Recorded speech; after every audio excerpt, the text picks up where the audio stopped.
Arkadaşlar burada mahsur kaldık.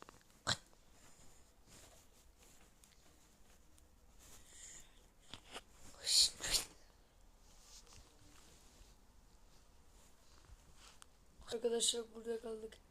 Benim ama hızlılaşız go.